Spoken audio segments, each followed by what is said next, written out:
नमस्कार दोस्तों, मेरा नाम है आयुष और आज के इस वीडियो में हम बात करने वाले हैं बैंक ऑफ बड़ौदा के बारे में। अभी दोस्तों आप लोग जानते ही हैं, पिछले एक महीने से सारे पब्लिक सेक्टर बैंक्स बहुत ज़्यादा ऊपर की तरफ जा रहे हैं। ओवरऑल अगर हम देखें तो पूरे पब्लिक सेक्टर का जो इंडाइस है, यानी कि जो इंडेक्स है पब्लिक सेक्टर बैंक्स का, वो ओवरऑल 20% से भी ज़्यादा बढ़ा है। तो हो सकता है बहुत सारे इन्वेस्टर्स के दिमाग में ये सवाल आ रहा हो कि भाई क्या ये सही टाइम है पब्लिक सेक्टर बैंक्स में इन्वेस्ट करने का।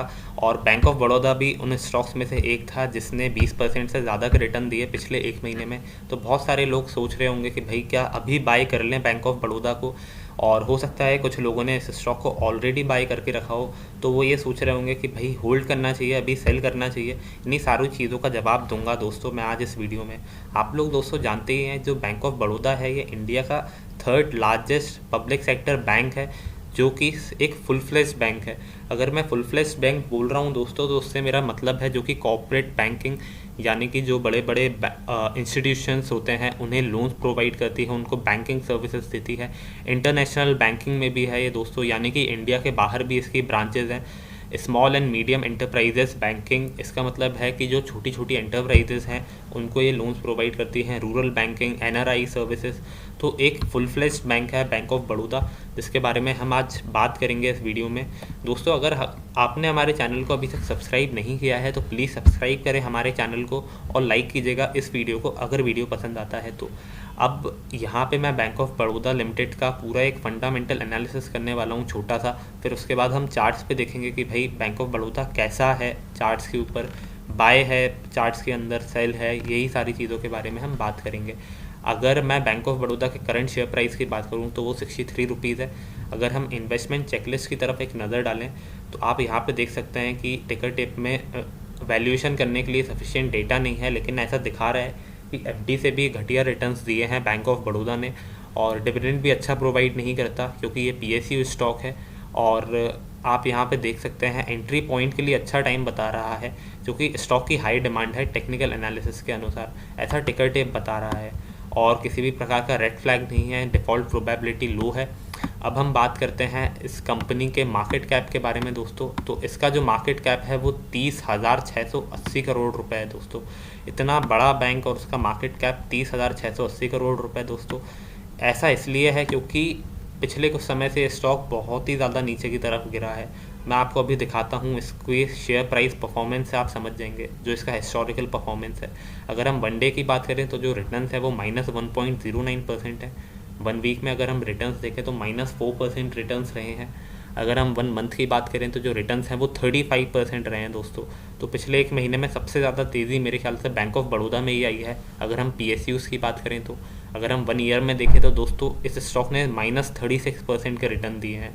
अगर हम 5 ईयर पे देखें तो इस स्टॉक ने -60% के रिटर्न्स दिए हैं दोस्तों। तो आप देख सकते हैं कितना भयंकर वेल्थ डिस्ट्रक्शन किया है बैंक ऑफ बड़ौदा ने अपने इन्वेस्टर्स का। और अगर मैं इसको मैक्सिमम पे देखूं तो आप यहाँ पे देख सकते हैं कि जो ओवरऑल रिटर्न्स हैं वो 397% है। तो दोस्तों जो बैंक ऑफ बड़ौदा में प्रॉब्लम है वो बाकी बैंक्स की तरह एनपीएस का इशू है। यहाँ पे भी जो भी बैंक लोन प्रोवाइड कर रही है अपने कस्टमर्स को, वो कस्टमर्स पे बैक नहीं कर पा रहे हैं बैंक ऑफ बड़ौदा को, तो वो जो लोन्स है वो एनपीए क्लासीफाई करने पड़ते हैं इन्हें, और इसी वजह से सारे पीएसयूज़ में बहुत लॉसेज हो रहे हैं।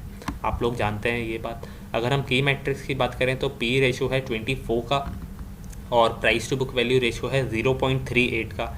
यहाँ पे price to book value ratio again इसका बहुत सस्ता है। अगर हम सेक्टर के price to book value ratio से कंपेयर करें तो 0.38 काफ़ी ज़्यादा कम है। लेकिन एक लॉस मेकिंग कंपनी है ये बैंक ऑफ बड़ौदा, आप लोग जानते ही होंगे इसको।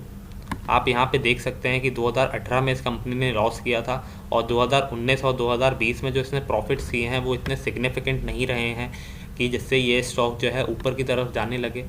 ये बात तो हो गई दोस्तों फंडामेंटल एनालिसिस की। इससे आप समझ ही गए होंगे कि भाई स्टॉक का ट्रेंड कैसा चल रहा है। यहाँ पे आप देख सकते हैं कि फाइनेंशियल ट्रेंड में कि रेवेन्यूज़ तो बढ़ रहे हैं लेकिन प्रॉफिट्स में कोई भी ग्रोथ नहीं दिख रही है। प्रॉफिट्स में कभी लॉस हो रहा है, कभी प्रॉफिट हो रहा है। तो स्थिति काफ़ी ख़राब है अभी सारे पीएसयूज़ की अगर हम बात करें तो दोस्तों मेरे ख्याल से फंडामेंटली तो इसमें कोई बाइंग मुझे दिख नहीं रही है। अब हम बात करते हैं टेक्निकल एनालिसिस के बारे में और एक नज़र डालते हैं इसके चार्ट्स के ऊपर कि भाई स्टॉक कैसा दिख रहा है चार्ट्स पे। दोस्तों जो मैं यहाँ पे प्लेटफॉर्म यूज़ कर रहा हूँ चार्टिंग का, उसका नाम है अपस्टॉक्स। तो अगर आप अपस्टॉक्स में अभी अकाउंट खुलवाना चाहते हैं तो उसका लिंक मैं डिस्क्रिप्शन में डाल दूंगा, तो उसके थ्रू आप अकाउंट खुलवा सकते हैं मेरी लिंक के थ्रू। अगर दोस्तों आप मेरी लिंक के थ्रू अकाउंट खुलवाते हैं 31 दिसंबर 2020 के पहले, तो आपका जो बैंक का डीमैट अकाउंट है वो फ्री ऑफ कॉस्ट खुलेगा। नहीं तो इसके जो चार्जेस हैं वो 293 रुपीज़ समथिंग लगते हैं ओवरऑल चार्जेस अपस्टॉक्स में अकाउंट खुलवाने के।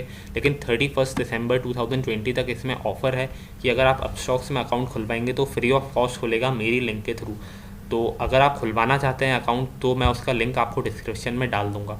अब अगर हम बात करें बैंक ऑफ बड़ौदा के चार्ट्स के ऊपर, तो आप यहाँ पे देख सकते हैं कि अभी यहाँ पे जो स्टॉक है वो नीचे की तरफ जाने लगा है दोस्तों। यहाँ पे मैंने एक लाइन खींची है 67 रुपीज़ के आसपास, और यहाँ पे मुझे इसमें रजिस्टेंस दिख रहा है दोस्तों। यहाँ पे मैं लाइन चार्टिंग लगा लेता हूँ ताकि आप बढ़िया तरीके से और व्यू कर पाएँ।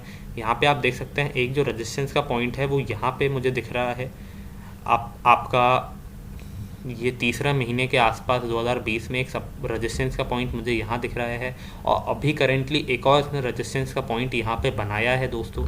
भले ही यहाँ पे आपको दिख रहा हो कि भाई स्टॉक ने गोल्डन क्रॉसओवर दे दिया है। ये जो रेड लाइन है 50 दिन का मूविंग एवरेज है, ब्लू लाइन 200 दिन का मूविंग एवरेज है। तो ऐसा देख के लग रहा होगा कि भाई स्टॉक ने गोल्डन क्रॉसओवर दे दिया है तो बहुत बुलिश बात है, लेकिन ऐसा बिल्कुल भी नहीं है। यहाँ पे रेजिस्टेंस दिख रहा है मुझे दोस्तों। और आप लोग जानते हैं कि बैंक ऑफ बड़ौदा के फंडामेंटल्स कैसे हैं, तो फंडामेंटली तो इसमें कोई बाइंग नहीं है, और टेक्निकल एनालिसिस में भी मुझे अभी इसमें कोई बाइंग नहीं दिख रही है दोस्तों। तो इसमें आप संभल के रहिएगा, किसी भी प्रकार की फ्रेश बाइंग की रिकमेंडेशन बिल्कुल भी नहीं दे रहा हूँ मैं आपको।